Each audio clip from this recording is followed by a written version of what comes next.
Michael Penix wasn't the only controversial quarterback selection in the first round of the 2024 NFL Draft. 4 picks after the Falcons selected Penix, the Broncos took Oregon star Bo Nix at number 12.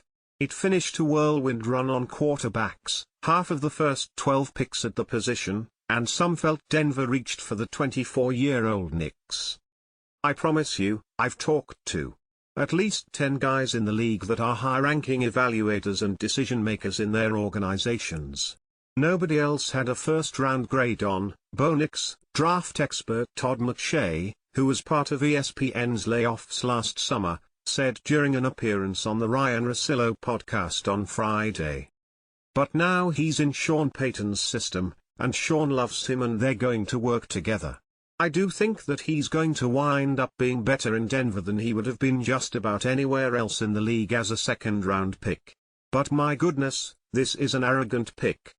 McShay, who said he viewed Nix as a backup, explained that the Denver Nix experiment is hard to buy based off of the film he's seen, but Payton could be among the few capable of making it work.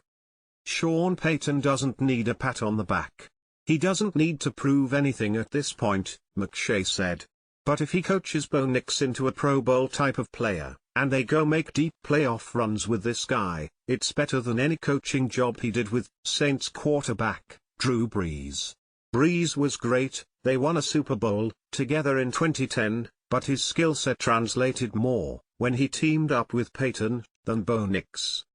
It's all dependent on Sean Payton and his work with Bo Nix. So it's all-time FU, like hey, you guys don't think he's a starter, you're going to take him in the second round. I'm taking him at 12 and we're going to go chase a Super Bowl. McShay comments came before a piece by Sports Illustrated's Albert Breer detailed what sold the Broncos on Nix during a pre-draft meeting in Eugene, Oregon. What was inside Nix's backpack confirmed what the Broncos had heard about the Heisman candidate.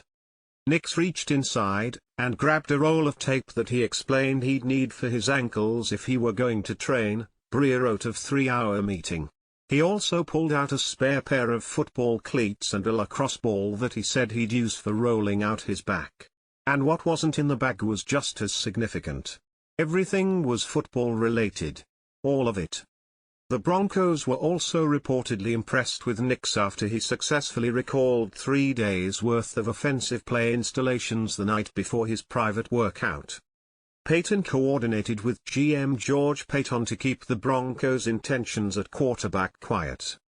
I was actively involved in trying to pretend we were moving forward, Payton said while smiling in a press conference on Friday. Payton also explained that he believes Nix is game ready.